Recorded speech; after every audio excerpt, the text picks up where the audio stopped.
oba kanisa kitugwanira okweyawulako. Wabanga sitaani atandise okunoonya, owooluganda saba omwoyo wa Katonda akuwa ekyokuddamu, weeyawule.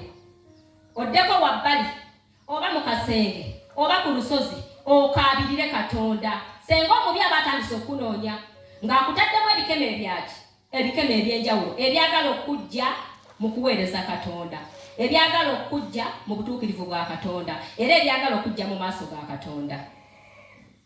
Weeyawule kuba ne Mukama waffe yeeyawula. Lwaki yeeyawula? Ekyamazima atuliseera nga bamunoonya ne baagala okumuta olw'ebyo bye yakola. So ate bandi teyakola bibi. Naawe osobola okubeera ng'oli wano naye ng'ekyamazima ekyo ky'okola tokola kibi mu maaso ga Katonda, naye nga yo omubi alaba ky'okola omufiiriza.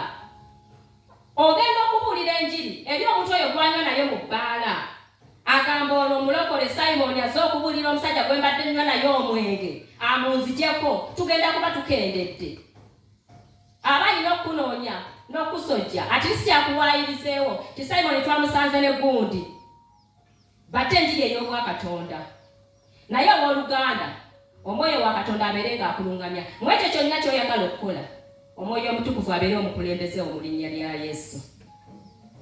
Enjiri gibuulire nnyo. Oyo gw'olaba nga mukwano gw'oyo omutamiivu gw'oba obuulira ddala enjiri, kubanga ekyo kye kirabo kyo Mukama kye yakuwa. Kubanga agambye nti enjiri kigigwanira okusooka okubuulirwa amawanga gonna, naye ng'amawanga enjiri tennaba kubunyisibwa.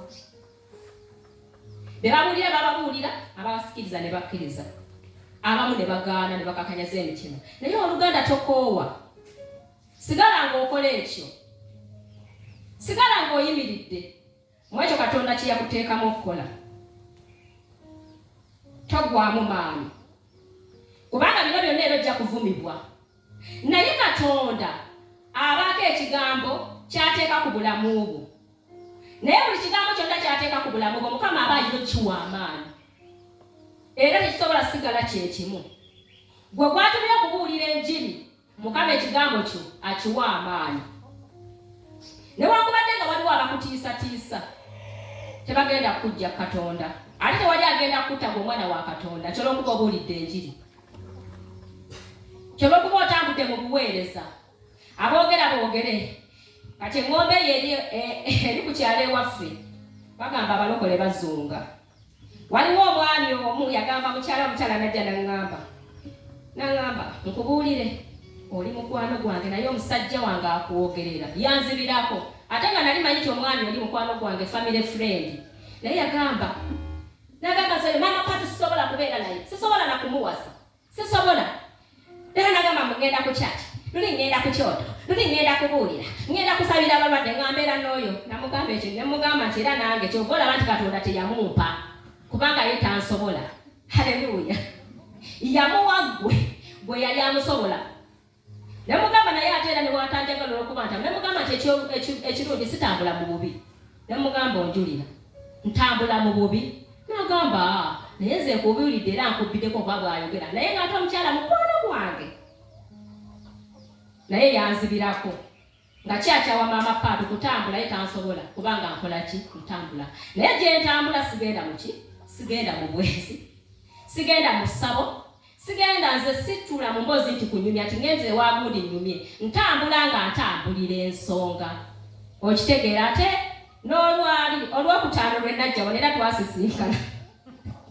Buli lwe mba nzija ku kyaki simanyi Mukama Katonda omusajja oli musisinkana. Omusanga ataavaawo, ava gy'avudde.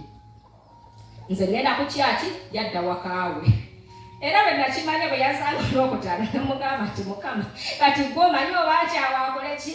Akyawe kasita nze ndi ku mulimu gwe waatuma.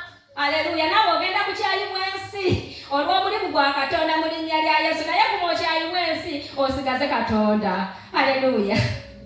Guba okyayibwa abantu osigaze omulimu gwa Katonda. Aleluya. Olunaku nga luzze Mukama akuwanguze mu linnya lya Yesu. Awo mu Lukeemu 3:7.